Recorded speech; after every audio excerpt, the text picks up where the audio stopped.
Buenas noches, mis queridos hermanos y queridos amigos. Aquí estamos de nuevo, preparados ya para tener nuestro estudio bíblico de hoy lunes 4 de septiembre. Comenzamos semana, la primera semana completa de septiembre. Vamos a estudiar el libro de Éxodo. Llevamos unos cuantos días que no estábamos en Éxodo. Cuando estamos por ahí fuera y eso, nos concentramos en una sola serie para no estar cambiando tanto. A mí me es más fácil. Y hemos estado 2 semanas por ahí, una en Andalucía con el Congreso de las Iglesias de Cristo y la semana pasada estábamos en el Pirineo, unos días de descanso. Pero estamos por aquí estos días, así que volvemos a una rutina en la que vamos a ir intercalando las series que tenemos. Hoy estamos con Éxodo, mañana martes iremos a Primera Carta de Juan y así vamos a ir cambiando. Además de estas 2 series tenemos Historia de la Iglesia, tenemos Ciencia y Biblia y ya está, no me dejo ninguna más. Bien, vamos a hacer una oración, le vamos a pedir al Señor que sea Él quien nos esté guiando y nos ponemos con este tiempo de meditar en la palabra de Dios. Vamos a orar. Señor, estamos muy agradecidos, te damos a ti las gracias que tú, Señor, estás obrando en nuestras vidas. Nos has dado, Señor, una nueva razón de vivir, de existir. Nos hiciste una nueva creación. Hemos conocido la salvación y estamos seguros en ti, pero necesitamos cada día seguir peleando esta batalla de la fe. No es fácil ser cristianos en este mundo en el que vivimos. Estamos rodeados de muchas acechanzas, de muchos problemas, muchas distracciones, y queremos ser fieles al llamado que tú nos has hecho a todos nosotros. Por eso venimos cada día a escuchar tu voz, porque somos conscientes, tú nos has hecho entender lo importante que es de llenarnos de tu palabra cada día. Así que pedimos tu dirección también hoy, que nos ayudes al venir aquí a Éxodo 23, a entender el mensaje que tienes para nosotros. Ayúdanos a comprender y danos sabiduría para explicar lo que tú quieras, tu palabra, la verdad de la palabra, y para entender también tu palabra. Gracias por todo, guíanos y te pido una bendición especial para todos mis hermanos y lo hacemos todo en el nombre de nuestro Señor Jesucristo. Amén. Bienvenidos, me alegro de que nos podamos volver a ver un día más y estamos preparados ya para nuestro estudio de Éxodo 23, versículo 10 en adelante. Vamos a entrar, hemos estado viendo leyes acerca de muchas cosas, no voy a repetir todo ahora si no se me va el tiempo. Las últimas leyes que estábamos viendo tenían que ver con los jueces, los magistrados. Ellos también tenían que someterse a las leyes. Si tú tienes liderazgo en la iglesia, eres pastor, te tienes que someter más todavía, porque tienes que ser ejemplo. Y hoy vamos a ver las leyes sobre el día de reposo y fiestas. Y va a haber cosas muy interesantes aquí, porque ya verás, lo primero que vamos a hablar es acerca de los años sabáticos, que el Señor manda que 7 años, o sea 6 años se cultiva la tierra y el 7º año tenía que descansar. Y vamos a ver cosas muy interesantes. Déjame que antes que nos pongamos de lleno ya con el estudio, solamente un momentito para mirar en el chat en directo, a ver los hermanos que han escrito algo por acá. Y tengo ahí a Yalikatu, la primera en saludar, buenas noches a todos. También Beatriz ha escrito un mensaje, buenas noches querido pastor y queridos hermanos, que la gracia y la paz del Señor Dios y del Señor Jesús sea con todos nosotros, amén, un abrazo fuerte. Y ahí está José Antonio, desde Dos Hermanas, Sevilla, Andalucía. ¿Cómo va el calor por el sur? Porque aquí después de una semana con temperaturas más fresquitas y más suaves, ahora ha aumentado otra vez el calor. Hoy hemos llegado a 34 grados así aquí en Valls. Así que otra vez tenemos calorcito, pero bueno, no creo que dure ya mucho septiembre, ahora la cosa va a ir a menos. Bienvenido Juan Antonio. Juan Bermudo también ha escrito, Juan Antonio dijo, buenas noches, ya os echaba de menos. Y nosotros, a ti y a todos los hermanos, yo siempre aquí en la conexión veo los que escriben en el chat en directo. En el ordenador no veo los iconos de todos los que se conectan, solamente me sale, por ejemplo, ahora mismo hay 10 dispositivos conectados. Pero no sé exactamente quién se conectó. Los mensajes sí, y los que son habituales en los mensajes, el día que no escriben un mensaje, yo ya lo he hecho en falta. Digo, ay, hoy este hermano no se conectó en directo, o por lo menos no saludó. ¿Estará bien? ¿No estará bien? Señor, cuídalo. Y sí, me preocupo por todos vosotros porque os amo, sois importantes para mí. Juan Bermudo dice: hola mis amados hermanos y todos, que la gracia y la paz de nuestro amado Jesús y de nuestro amado Papá estén en los corazones de cada uno. También Ana Rita ha escrito un saludo. Antes José Luis Calvo: buenas noches, querido pastor y queridos hermanos, que la gracia y la paz de Dios, de nuestro Señor Jesús, esté con todos vosotros. Ana Rita dice que Dios os bendiga siempre a todos. Y Juan Antonio dice que ya hace fresquito y sobre todo un poco de lluvia, gracias a Dios. Sí, tenemos casi toda España con episodios de lluvia. Aquí no ha llovido mucho, pero en el sur de Tarragona ha habido fuertes lluvias que han ocasionado incluso inundaciones, como en otros puntos de la península. El pastor Tony lo tenemos por aquí. Bendiciones a todos, un abrazo. Tony, nos vemos pronto, ya vamos a ir descontando días. Benito dice: buenas noches a todos mis hermanos. Carmen Reyes dice: hola, bendiciones, gracia y paz en abundancia. Qué generosa Carmen, mira, nos da gracia y paz, no así, poquito, no, en abundancia. Bienvenidos a todos, me alegro muchísimo de veros, los hermanos que se están conectando, algunos que están escribiendo mensajes, otros que ya están atentos. Tienes Éxodo 23, ábrelo en tu Biblia, versículo 10, vamos a leer de momento del 10 al 13 y después ya iremos avanzando un poquito más.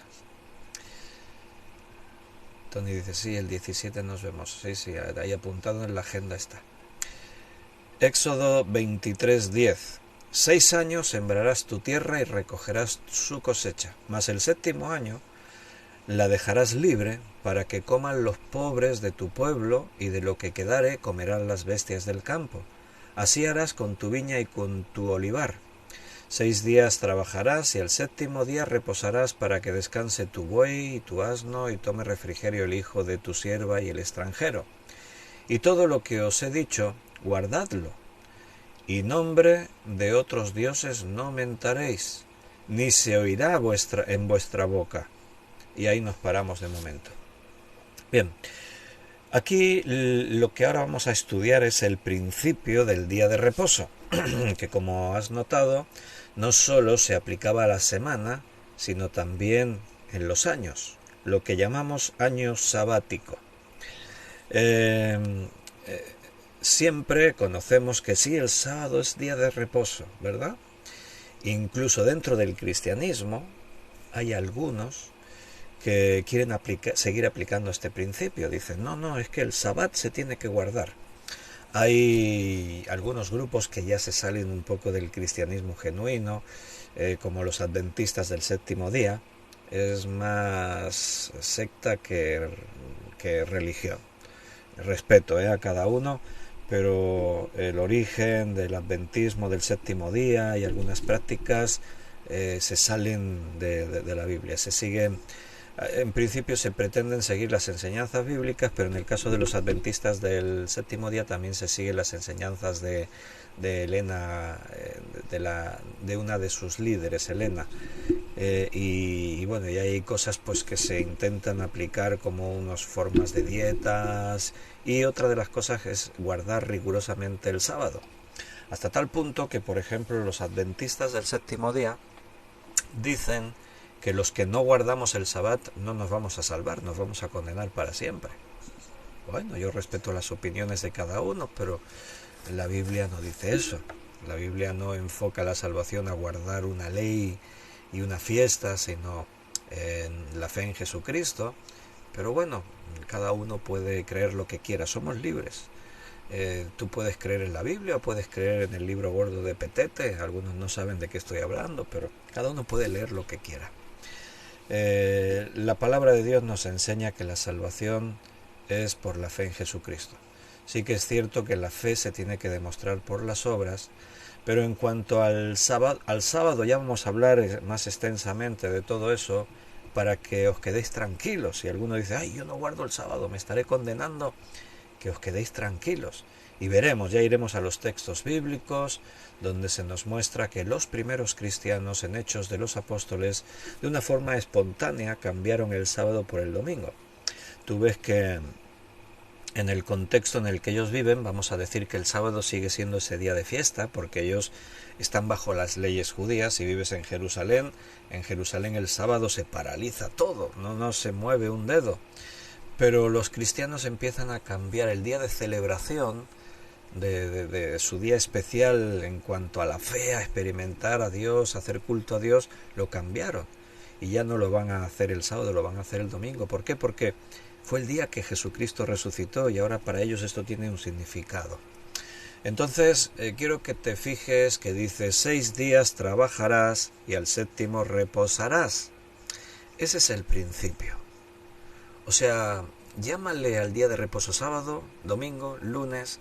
Hoy en día, según qué profesiones, por el tipo de profesión, siguen descansando un día a la semana, pero lo cambian dependiendo de la profesión. Por ejemplo, en profesiones en las que el fin de semana tienen que trabajar, el día de descanso lo trasladan a otro día. Yo durante muchos años trabajé en una pastelería y mi día de reposo era el lunes, porque el sábado y el domingo era un día en el que la pastelería tenía actividad y tenía que estar abierta, pero descansábamos un día. Nunca pensé que estuviese pecando, ofendiendo a Dios en algo, porque yo seguía descansando un día a la semana, solo que por mi profesión, pues en lugar del sábado era el lunes, ni siquiera el domingo, aunque el lunes por la tarde yo tenía mi culto en mi iglesia y celebraba el Día del Señor igualmente, ¿verdad? Entonces, este es un principio. 6 días, 1 descansas. 6 años, 1 descansas. Aquellos que defienden a día de hoy el Sabbat, algunos defienden el Sabbat pero no defienden el año sabático, y está dentro de la misma ley. Es el mismo principio. Aquí se establece un principio de descanso, de reposo, que se tenía que aplicar a la tierra y se tenía que aplicar a las personas, incluso a los animales. Entonces yo preguntaría a aquellos que se empeñaron en decir no, hay que guardar el Sabbat, el sábado tiene que ser el día de reposo. Yo os diría, ¿y también estáis guardando el año sabático? ¿Trabajas 6 años y un año no lo trabajas? ¿Haces eso? Dices, no, es que esto se aplicaba a la tierra. Bueno, pues los agricultores cristianos, aquellos que tienen su actividad relacionada con el campo, ¿aplican este principio? Dices, es que un año sin trabajar no se puede sobrevivir. Bueno, pero es la ley. Dios mandó que se hiciese y ahora vamos a tratar de responder a la pregunta, porque esa pregunta se la hizo el pueblo de Dios. Cuando recibieron la ley, preguntaron, ¿y qué comeremos el 7º año? Ellos fue lo primero que pensaron, es lo primero que pensaríamos nosotros hoy, ¿no? Te cuento esto para que te des cuenta que a veces cada uno adapta la Biblia a su conveniencia. Esto lo tomo literal, esto no, esto lo interpreto. Esto lo aplico, esto no, porque no me interesa. Bueno, la Biblia es literal, solo que en algunas partes lo literal se está sujeto a la interpretación, ¿verdad? Entonces, cuando nosotros estudiamos hermenéutica bíblica, eso nos lleva a una interpretación correcta de las Escrituras. Tenemos muchas cosas en cuenta. No todo es literal y no todo es interpretativo o metafórico, sino que todo sigue unas reglas de interpretación. Por ejemplo, si tú estás leyendo un libro poético, la poesía no se interpreta de la misma manera que la narrativa, que suele ser literal. La poesía implica mucha interpretación porque el lenguaje poético habla muchas veces de manera figurada. No es lo mismo estar leyendo profecía, que estar leyendo a lo mejor historia, una parte que dentro de la narrativa esto es historia, ¿no? Tenemos en cuenta el contexto cultural, histórico, tenemos en cuenta los modismos hebraicos, tenemos en cuenta todo lo que son las leyes de la gramática, si son figuras retóricas, tenemos en cuenta en una oración cuál es el sujeto, el verbo, o sea, lo mismo, ¿no? Pero la Biblia tiene una interpretación especial porque es la palabra de Dios y ahí tenemos en cuenta el contexto, es fundamental, es muy importante, todo texto está dentro de su contexto inmediato, del contexto del libro, del contexto del testamento, del contexto de la Biblia, finalmente. Entonces, no todo lo aplicamos literal, pero tampoco utilizamos las reglas a nuestro antojo. Esto lo tomo literal porque me interesa y esto no porque no me interesa. No, tenemos que seguir esas normas. Los creyentes en el Nuevo Testamento, de una forma espontánea, el Señor no les dijo tenéis que cambiar el día. No, porque Dios enseñó estos 6 días trabajarás y 1 descansas. El pueblo de Israel decidió llamar al 7º día sábado. Pero si por algún motivo en nuestro calendario el día cambió, tú estás guardando la ley porque estás diciendo trabajo 6 días y descanso 1. Ese es el principio, eso es lo básico. Y aún dentro de eso, tú sabes que Jesús habló de excepciones y de situaciones. Jesús precisamente transgredió el día de reposo, pero dice la Biblia que Cristo no cometió pecado. Entonces quiere decir que su forma de transgredir el sábado no fue pecado. O sea, Él sanó a un enfermo en día de sábado. Él enseñó que si tu animal cae en pozo en un día de sábado, de descanso, sácalo, rescátalo. Él dejó que sus discípulos cogiesen espigas en día de reposo. ¿Por qué? Bueno, porque los judíos interpretaban la ley equivocadamente y Jesús trataba de enseñarles el principio de la ley. A veces tú te vas a encontrar con la ley en que si guardo un mandamiento estoy desobedeciendo otro. Eso pasa a veces y por lo tanto es un momento confuso. Si obedezco aquí este mandamiento estoy desobedeciendo este otro. ¿En qué caso se puede dar eso? Por ejemplo, cuando dice la palabra de Dios y lo dice como una ley, obedeced a vuestros gobernantes en todo, obedeced a los que os presiden, los que gobiernan, a las autoridades, ¿vale? Y también la Biblia dice que prediquemos el Evangelio a toda criatura. Bien, ahora imagínate que vives en un lugar donde las autoridades dicen a partir de hoy prohibido que prediques el Evangelio. A los apóstoles les pasó eso. Y entonces tú te quedas ahí y dices, ay, espérate, ahora no entiendo. Porque el Señor dice en su palabra que obedezcamos a las autoridades, pero también dice que prediquemos el Evangelio. Y si las autoridades me dicen prohibido predicar el Evangelio, ¿qué hago? Las obedezco porque me dicen que las obedezca, pero entonces dejo de cumplir el otro mandamiento que dice que predique el Evangelio. ¿Qué hago? Y en esas encrucijadas, el listo siempre se justifica y dice, bueno, voy a obedecer lo que a él le interesa más, pero no por un principio que es el bíblico. ¿Cuál es el principio bíblico? El principio bíblico, ante la duda de qué mandamiento tengo que obedecer, si hay dos que de pronto se contradicen, es el principio del amor. Porque toda la ley y los profetas se resumen en los 2 grandes mandamientos, amarás a Dios y amarás al prójimo. Entonces, por amor, ¿qué tengo que hacer? ¿Obedezco a los hombres o obedezco a Dios? Bueno, también apliquemos ese principio. Me es más necesario obedecer a Dios antes que a los hombres, ¿vale? Pero aplicando el principio del amor. El principio del amor me dice, si dejo de predicar el Evangelio, dejo de dar la oportunidad que los hombres se arrepientan y crean. ¿Por qué me prohíben predicar el Evangelio? Por un prejuicio humano, terrenal, diabólico. Ahí no está el amor. Entonces, ese principio del amor siempre te sacará de dudas. Ante la encrucijada, ahora no sé qué hacer. Piensa así, ¿dónde está el amor en este asunto? ¿Qué camino debo tomar? Entonces, ahí vas a encontrar el camino. Porque me es necesario obedecer a Dios antes que a los hombres, suele sacarte de duda, pero en algún caso podría ser confuso, porque también Dios es quien te está diciendo obedece a las autoridades. Entonces en ambos casos fue Dios quien dijo haz esto. Entonces, ¿cómo salgo de la duda? El amor, el principio del amor.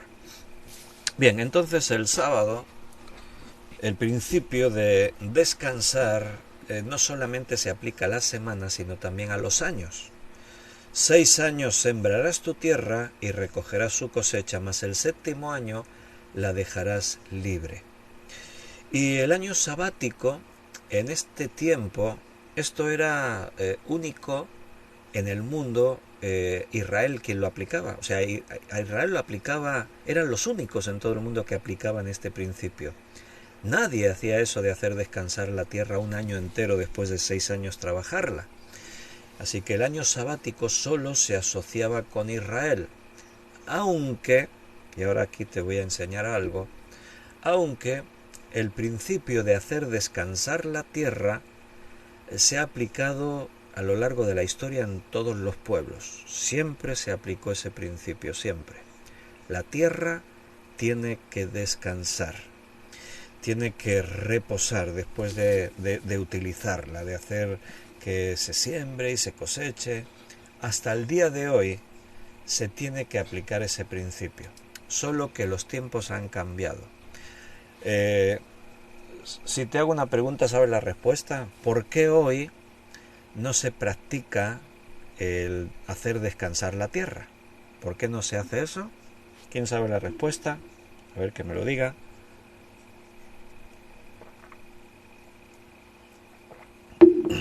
Bueno, igual hay diferentes opiniones por ahí, o alguien escribe o no escribe nadie. Avaricia, dice Carmen. Bueno, ese es un principio. Por lo que antes decíamos, y si descanso de la tierra, ¿qué cómo? Porque el principio de descansar la tierra, aquí el principio es 6 años y uno se descansa. En algunas culturas, pero sobre todo según los cultivos, el descanso de la tierra se aplicaba de otras formas. Pero es científico que la tierra tiene que descansar. ¿Por qué hoy en día no se hace descansar la tierra? Por la avaricia. Pero es necesario, entonces ¿por qué no lo hacen?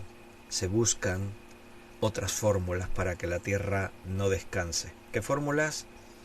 Abonos, fertilizantes. La tierra, una vez cultivada, pierde nutrientes, pierde la capacidad de producir. Entonces, para que la tierra pueda seguir produciendo, hay que añadir algo artificial, algo que no forma parte de la propia tierra. Entonces ahí entra la parte humana en la que la mayoría de fertilizantes artificiales y nutrientes y todo lo que se aporta a la tierra, se le fuerza a la tierra que siga produciendo. Por tener una base experta, he abierto un par de páginas de internet, porque está llenísima internet de este tipo de información. Pero he abierto 2 páginas de agricultores, de agricultura oficiales, y he abierto 2 con el artículo ¿es necesario que la tierra descanse? Y entonces en una página profesional del mundo de la agricultura, el titular dice: la tierra agrícola necesita descansar, así dice. Entonces leo un poco por ahí, os estoy leyendo ahora un poco este artículo desde el punto de vista profesional de lo que es la agricultura, ¿no? Entonces dice ahí, por ejemplo, el autor de este artículo dice: ahora estamos abusando de la tierra, la estamos forzando a producir año tras año a base de abonos minerales y se va a volver contra nosotros, dice, señala. Los agricultores sabíamos mejor que nadie que la tierra debe descansar como barbecho o leguminosa para así lograr buenas cosechas y además ahorrar en abonos. Diferentes foros coinciden en que aproximadamente un 40% de los suelos ya están degradados. Ya ni siquiera aunque utilices abonos y fertilizantes, la tierra está perdiendo su capacidad de producir. Dice: en el caso de España, el Fondo Mundial para la Naturaleza estima que un 75% del territorio ya es susceptible de desertificación y que un 20% ya sufre este problema. Cada año, como consecuencia de la erosión provocada por el viento y por la lluvia, se pierde una media de 30 toneladas de tierra por hectárea. Según los datos recogidos en el mapa de aridez en España del Programa de Acción Nacional contra la Desertización del Ministerio de Agricultura, Estudios de la Organización Mundial para la Agricultura, la FAO, señalan que aumentar 1 centímetro el grosor de tierra puede tardar 1000 años. O sea, se está explotando la tierra sin medir en las consecuencias de esa sobreexplotación. Dice en este artículo, como consecuencia de un excesivo laboreo, el abuso de monocultivos o de fertilizantes, la materia orgánica se halla por debajo del 2%. Hay un riesgo de mineralización de los suelos, una excesiva compactación de la tierra, más salinización, adicificación y en definitiva un agotamiento y fatiga de los mismos por unas prácticas insostenibles. Y te estoy leyendo una parte ahí de un artículo. Ahora sigue el artículo y sigue en esta línea, está hablando, está aportando datos científicos, todo, pero ahora me voy a otra página para ver si es que este tipo que escribió esta página está obsesionado con esto. Me voy a otra página también agrícola, profesional, seria, y dice aquí, igualmente me salto unos párrafos y dice aquí que las viejas prácticas en el campo, como la quema de suelos, los monocultivos, el uso desmedido de fertilizantes, plaguicidas y herbicidas, pueden ser letales para el futuro de la agricultura, advierte el ingeniero agrónomo Davis Suárez, docente de la Fundación Universitaria Agraria de Colombia. Dice que en una entrevista que se hizo en una televisión a este ingeniero, él dijo: no se debe maltratar la tierra, porque se trata de un recurso renovable del que casi siempre pensamos que no está vivo. Y la tierra está viva. Entonces dice que para evitar este maltrato se debe dejar un descanso entre un cultivo y otro. Él apunta, dice, cada 3 años se debe hacer un análisis de los suelos, así sea pequeño, para mirar cómo están nutricionalmente. Y bueno, y sigue ahí también aportando toda su información y todo esto. ¿Qué te estoy mostrando con esto? Cuando Dios dijo esto a Moisés, hablamos de hace más de 3000 años, no se sabía nada de esto. No se sabía si la tierra tiene nutrientes, si la mineralización, si la salinidad, si los monocultivos, no se sabía nada. El hombre sembraba y recogía. Y antes te dije que el hecho de descansar la tierra es algo que se fue aprendiendo, y Israel fue un referente, porque el concepto año sabático era único en el mundo, solo se asociaba con Israel. ¿De dónde sacó Israel? Hicieron unos análisis químicos, hicieron unos estudios y averiguaron que la tierra tiene que descansar. No, se lo dijo Dios. Dios lo sabe todo. Y había varias razones. Una la hemos leído también, para que para que el pobre coma. Pero había un motivo científico, un motivo práctico, y es que la tierra tiene que descansar. Porque cuando tú siembras un campo, las plantas que crecieron ahí absorben todos estos nutrientes, absorben todos esos minerales, todo eso que la planta está aprovechando para crecer y dar fruto. Entonces, si tú cada año siembras y vuelves a sembrar al año siguiente, y al año siguiente, y al año siguiente, esa tierra se va agotando sus recursos. Y vamos a decir, a los 6 años, esa tierra está ya a las últimas. Y todo esto son datos científicos, ¿eh? Entonces, dejar un año entero que la tierra se recupere era la clave. El 8º año volvías a empezar, año 1, año 2, otra vez hasta 6 años. Otra vez la tierra estaba en su plenitud de poder producir fruto y abundancia. Y ese principio, como hemos dicho, hoy en día no se puede aplicar. ¿Por qué? Porque hay intereses económicos. Un campo tiene que producir para dar dinero. Entonces no se puede dejar un campo un año entero sin cultivar. Entonces, ¿cómo se arregla? Porque si el agricultor no hace caso de esto, llegará un momento en el que no va a tener cosecha. Esa tierra se va a volver un desierto, va a perder todos sus nutrientes, todo. ¿Qué hace entonces? artificialmente, con fertilizantes, abonos, todo lo que la gran industria de todo esto relacionado pues aporta a todo su negocio, pero el agricultor puede seguir produciendo. Pero Dios tiene sus propias fórmulas y Él sabía más que la ciencia. Así que Dios, como estuvimos viendo, esto lo podíamos estar hablando en la serie del domingo Ciencia y Biblia. Ya comentamos en su día todos esos principios que Dios estableció, los principios que tenían que ver con la higiene, la sanidad, solo haciendo un poco de memoria. Cuando el Señor decía, si entras en contacto con un cadáver, con sangre, con lo que sea, cuando haces tus necesidades fisiológicas y puedes estar en contacto con excrementos, etcétera, el Señor mostró el principio de la higiene, lavarse, pero Él dijo en agua corriente. Y durante siglos los hombres no aplicaron eso. Fuera de las leyes de Moisés no se aplicaba. Es más, ya cuando la medicina comienza a funcionar y ya hay hospitales, cuando estamos hablando del año 1800 y pico, fue un hombre que conocía la Biblia, un médico que empezó a aplicar este principio en su hospital, porque en esa época en los hospitales había índices de mortandad tremendos. O sea, tú ibas al hospital porque tenías una dolencia y allí te contagiaban de otras cosas. El médico que trataba con una enfermedad infecciosa después venía y trataba contigo. Y él era el foco de transmitir enfermedades dentro del propio hospital.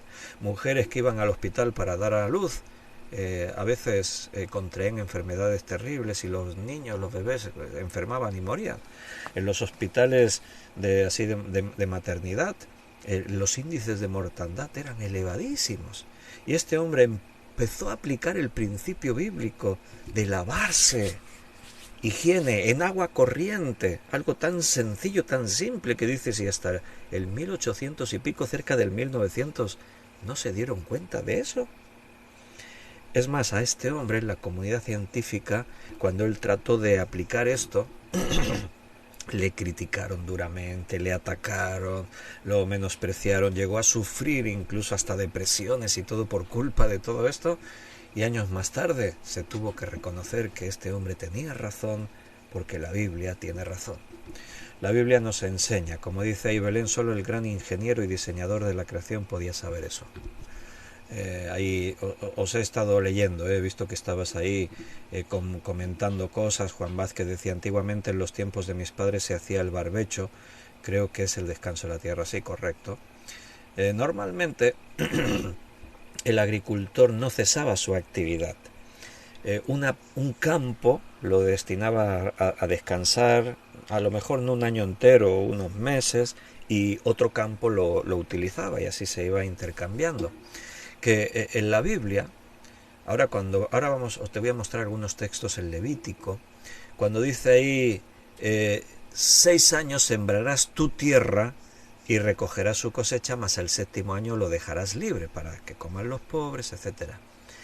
Quiere decir que aquí no es que hay un año fijado y todo Israel trabaja 6 años y el 7º año todo Israel se paraliza. No. O sea, esto se intercalaba, esto podía implicar que no todos observaban el año simultáneamente. Tu 7º año para mí es el 4º, tu 5º año para mí es el 3º, ¿entiendes? O sea, la tierra en Israel no se paralizaba por completo el país entero. O sea, eran los campos los que seguían ese principio. Yo como agricultor, mis campos los trabajo 6 años y el 7º descanso. Pero mi vecino lleva los años cambiados, pero aplica la misma ley. O sea, esto aquí en la Biblia no se detalla, aunque se presupone, pero en la práctica históricamente se sabe que esto se hacía así, porque era una cuestión práctica. No se paralizaba un país entero durante un año entero, nadie cultivaba nada ni cosechaba nada, ¿no? Ahora vamos a leer la pregunta que ellos se hicieron, ¿y qué comeremos en el 7º año? Claro, es una preocupación, cualquiera nos hubiésemos preguntado lo mismo. Vámonos al libro de Levítico, capítulo 25. Levítico 25.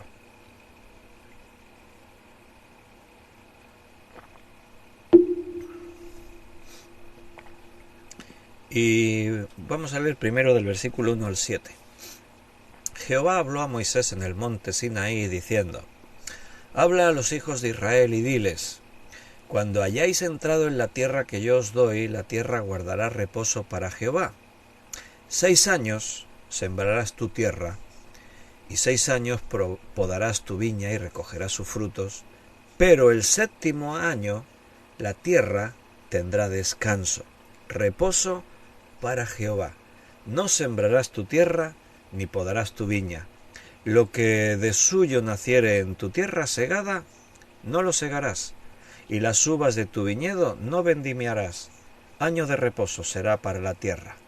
Mas el descanso de la tierra te dará para comer a ti, a tu siervo, a tu sierva, a tu criado y a tu extranjero que morare contigo, y a tu animal y a la bestia que hubiere en tu tierra será todo el fruto de ella para comer. Bien, ahí se establece lo que hemos visto en Éxodo 23, aquí se detalla más extensamente. Jehová es el que establece esta ley, se lo dice a Moisés.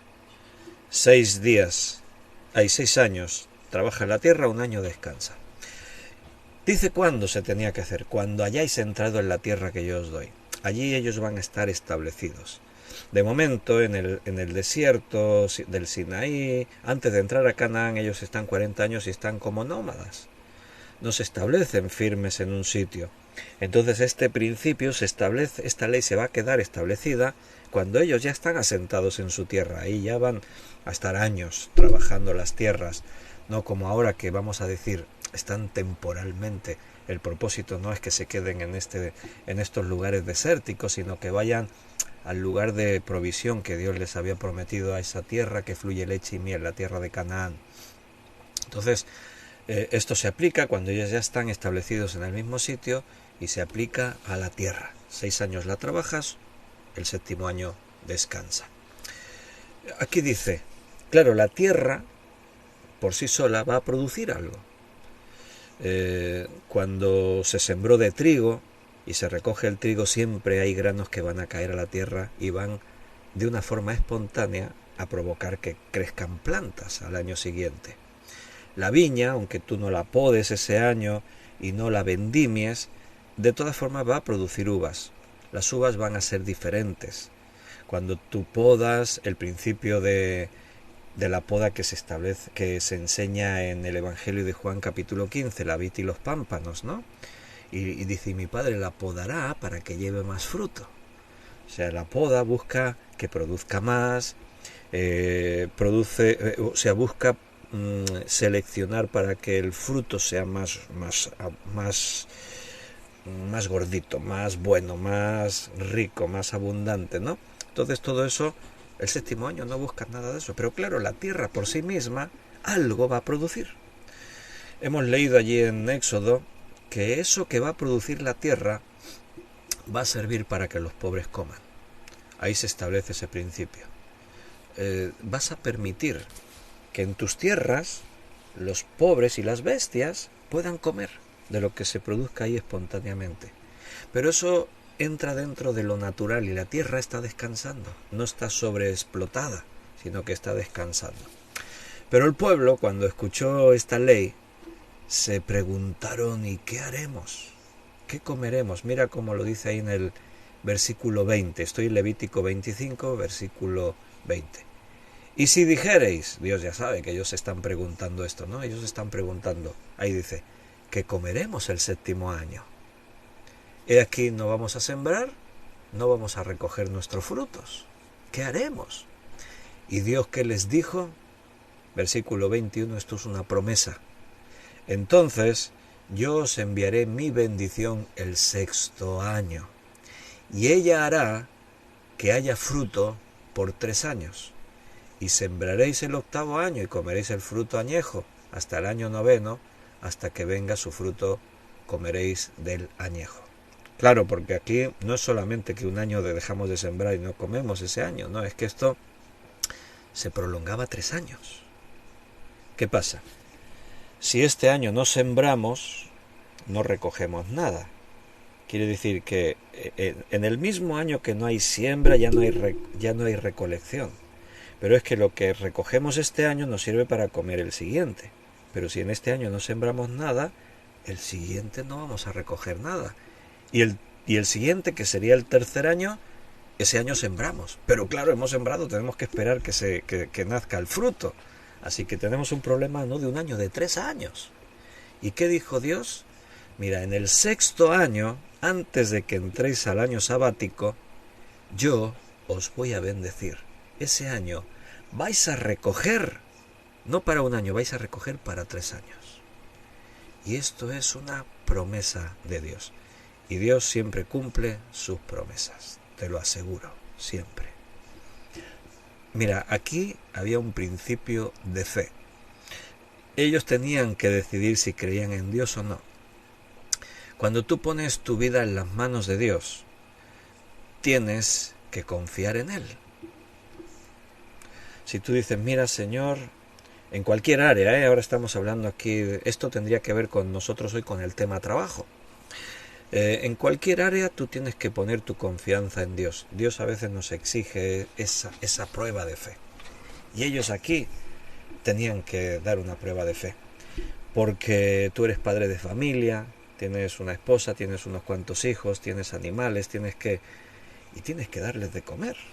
Y ahora tú dices, si yo no siembro un año entero, ese año ya nos quedamos sin nada, pero es que al año siguiente estamos en blanco. Y el año siguiente yo siembro, pero ese año que tenemos para comer tampoco tenemos nada. Entonces tú como padre de familia tienes que plantearte qué vas a hacer. ¿Confiarás en Dios que te ha dicho yo te proveeré? ¿O confiarás en ti mismo y te buscarás tus recursos? Cuando hemos hablado algún estudio acerca de las ofrendas y los diezmos, hemos planteado este mismo principio. No le damos al Señor de lo que nos sobra, le damos de lo que tenemos. Por eso decimos, ¿es el principio del diezmo es correcto para nuestro tiempo? ¿Se puede aplicar? Y hemos dicho, sí, se puede aplicar, pero no estamos sujetos al diezmo. Poderse se puede, pero el cristiano tiene otra perspectiva más amplia. Cada uno dé según haya prosperado. Cada uno dé según haya propuesto en su corazón. O sea que el diezmo en muchos casos se quedará corto. Ahora en el Nuevo Testamento se te educa para que des más, para que seas más generoso. Porque a la hora de ofrendar tienes que tener fe. Si aplicamos el diezmo o cada uno de lo que se propuso en su corazón, ¿vale? Vamos a suponer, tú cobras, llega al final de mes, ese día tan esperadísimo, ¿no? El último día del mes me han ingresado la nómina. Tú ya llevas varios días mirando. Tú sabes que aún no te la han ingresado, pero ya estás ahí, ¿no? Ay. Y ya te ingresan la nómina y dices, ¡ay, por fin, ya he cobrado, ya he cobrado! ¿Qué haces? Pago todos mis gastos, aparto todo lo que yo veo que necesito y de lo que me sobra digo, voy a poner ofrenda para el Señor. Si haces eso, no has entendido el principio de ofrendar. El verdadero Hijo de Dios tanto se aplica el diezmo como si el principio de yo decido lo que aplico, porque recuerda, el diezmo a veces puede ser injusto. En el caso de que tú ganas en un mes 10.000 euros, el diezmo son 1.000 y dices, ¿cuánto está dando este? Sí, pero se está quedando 9.000 para él, para vivir un mes. ¿Tú crees que con 9.000 vivirías bien un mes? Sí, ¿no? La pobre viuda que hoy en día tiene su paga de 500 euros y da el diezmo, da 50 euros, le quedan 450. Con 450 euros, como tenga que pagar alquileres, no le llega, no va a poder comer, ¿entiendes? El principio del diezmo se puede aplicar según. Pero si tú ganas 10.000, puedes dar mucho más que el diezmo, seguro. Y si ganas 500 y das menos del diezmo, Dios va a ver tu generosidad. ¿Se entendió este punto? Bien, sigo por donde iba, ¿no? Entonces, ofrendar es una prueba de fe. Porque cuando tú no das de lo que te sobra, ¿qué estás haciendo? Estás diciendo, mira Señor, no me sobra, pero te reconozco como el Señor en mi vida. Yo soy tu mayordomo. Estoy administrando lo tuyo. Así que, mira, he cobrado. voy a apartar esto, el diezmo, o según yo me propongo en el corazón, y esto es para ti. Tú vas a la iglesia y lo pones ahí en la caja de las ofrendas. Y lo estás haciendo para el Señor. Y eso es una demostración de confianza en Dios. Porque tú dices que nunca llego a fin de mes. Pero a pesar de eso, Señor, este dinero es para la obra, es para la iglesia. Eso es fe. Decir, voy a dejar de sembrar un año, es fe. Y el Señor promete que Él se va a hacer cargo de lo tuyo, tanto en los diezmos como en el trabajo. Yo soy pastor. Ser pastor implica invertir muchísimo tiempo en la iglesia, en los estudios, en atender las cosas de Dios. Entonces yo hoy por hoy, si tuviese un trabajo normal, de decir estoy en una empresa, estoy sujeto a unos horarios, no podría estar haciendo lo que hago como pastor. Pero yo tengo mi trabajo, pero he tenido que acondicionar mi trabajo a mis circunstancias. Soy autónomo. Y seguramente has escuchado por ahí mucho que los autónomos tienen que trabajar de sol a sol y que nos cobran tantos impuestos, y ¿verdad que sí? Entonces, ¿Víctor hace eso? No, no hago eso. Hoy, por ejemplo, he trabajado 5 horas. No he trabajado más. Mi trabajo lo adapto a mi vida de ministerio. No adapto mi ministerio a mi trabajo. ¿Por qué? Porque si no, no podría atender todo lo que Dios me ha puesto delante. Entonces, ¿qué hago? Mira, me he pasado mes de junio, mes de julio, mes de agosto. He dejado muchos días sin trabajar, semanas sin trabajar. Porque hemos tenido visita, hemos tenido el grupo de Éxodus, hemos tenido una actividad todos los días, mañana y tarde con ellos. Yo no he trabajado en todos esos 11 días que estuvo Éxodus aquí, no he trabajado. Después nos visitaron otros hermanos, después no sé qué. Resulta que de pronto tengo que dejar, o sea, ya no trabajar 5 horas, 4 o 5 horas al día, no, dejo de trabajar. Esta semana no puedo trabajar. Tengo que atender las cosas del Señor, de Dios. Y entonces yo podría hacer como el pueblo de Israel, decir, y que comeré el 7º año.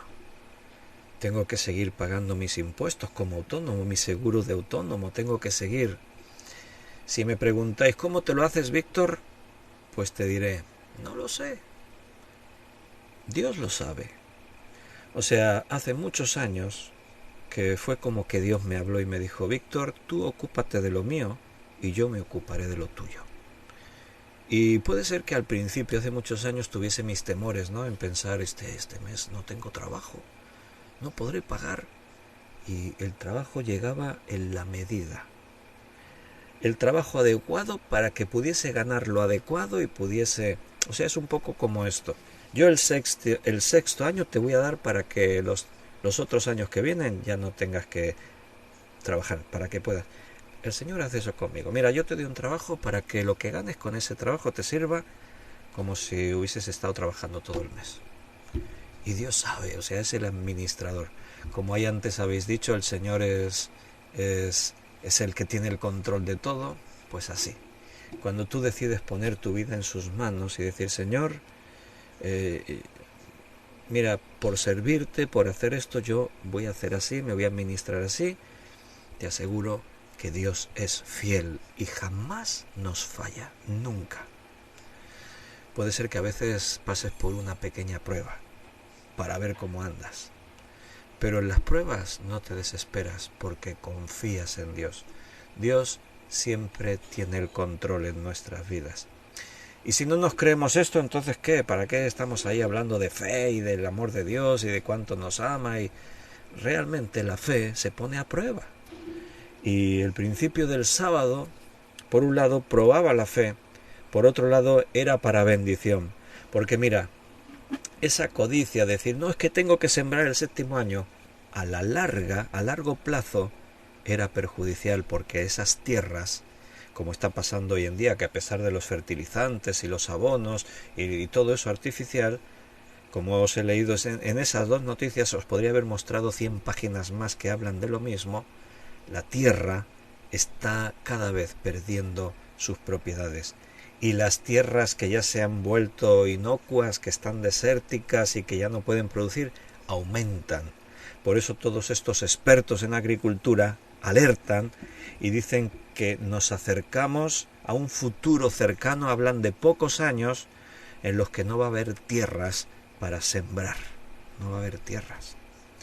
Eso se suma a la deforestación, eso se suma a que ya no hay, cada vez hay menos ganado así en libertad, porque ese es otro factor. El ganado que estaba en libertad abonaba de forma natural esos campos. Se comían la hierba, abonaban y era todo un proceso, como habéis dicho ahí antes. Él es el Señor de la tierra, Él estableció las cosas para que funcionase bien. Y la mano del hombre ha trastornado todo y ha hecho que todo funcione mal por la codicia, la avaricia y todo eso que estabais diciendo por aquí. Ellos se preguntaron, ¿y qué comeremos? Y dijo el Señor, no os preocupéis, yo me hago cargo de eso. Si eres hijo de Dios, cuando Dios te pida que te ocupes de sus cosas, que le sirvas, que hagas algo especial, no te preocupes. Yo conozco hermanos que han tenido la oportunidad de coger un trabajo mucho más asequible, más cómodo, que les iba a dar oportunidades de invertir más tiempo en las cosas de Dios, pero simplemente han dicho, pero es que no voy a ganar suficiente, ¿sabes qué? No me interesa. Aquí me ofrecen un trabajo en el que gano mucho más. Yo respeto a cada uno. No voy a levantar una queja contra nadie que haga así. Mi misión es predicar la palabra, entonces lo único que te puedo decir es, sé sabio a la hora de tomar decisiones que tengan que ver con tu economía, con tu tiempo, con tu vida en general, sé sabio y siempre trata de hacer aquello, de escoger aquello, de tomar el camino que Dios te muestre. Haz su voluntad. Aunque tú creas que eso irá en perjuicio tuyo, de tu economía, de lo que sea, aunque tú creas eso, confía en Dios, cree en Dios y Dios se ocupará de todo. Si Dios está a cargo de mis asuntos, hermano, yo duermo tranquilo todos los días, te lo aseguro. Y hace mucho tiempo que Dios se ocupa de mis cosas. Eso también es un proceso de madurez, de tener que aprender a confiar en el Señor, pero ahí vamos, ¿verdad que sí? Entonces, volviendo allí a Éxodo 23, 6 años sembrarás tu tierra y recogerás su cosecha, mas el 7º año la dejarás libre, y ahí se da el propósito, para que coman los pobres de tu pueblo, y de lo que quedare comerán las bestias del campo. Así harás con tu viña y con tu olivar.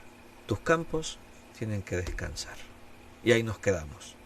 El próximo día hablaremos la segunda parte de este texto, versículo 12 y 13, 6 días trabajarás, el 7º día reposarás para que descanse tu buey, tu asno, tome refrigerio el hijo de tu sierva y el extranjero, y tú mismo descanses.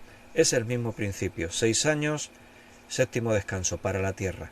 Para las personas y los animales no podemos estar trabajando 6 años y descansar el 7º, no estaríamos agotados, ya no llegaríamos.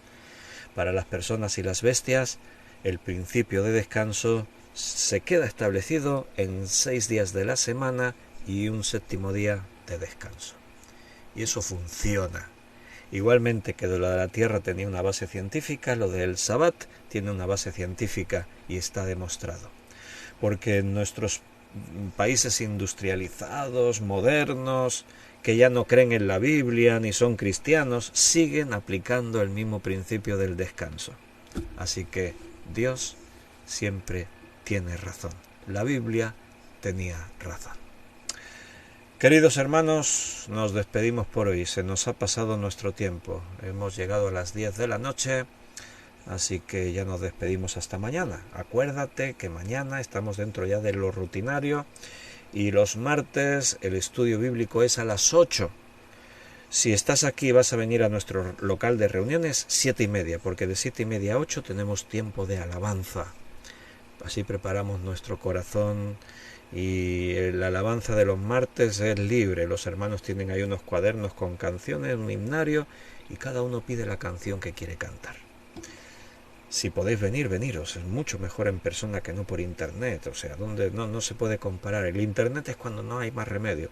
Como los hermanos que estáis lejos, pues entonces en directo a las 8 por Facebook y por YouTube mañana.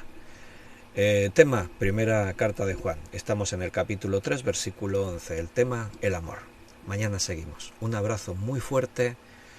Queridos hermanos, nos vemos mañana si Dios quiere.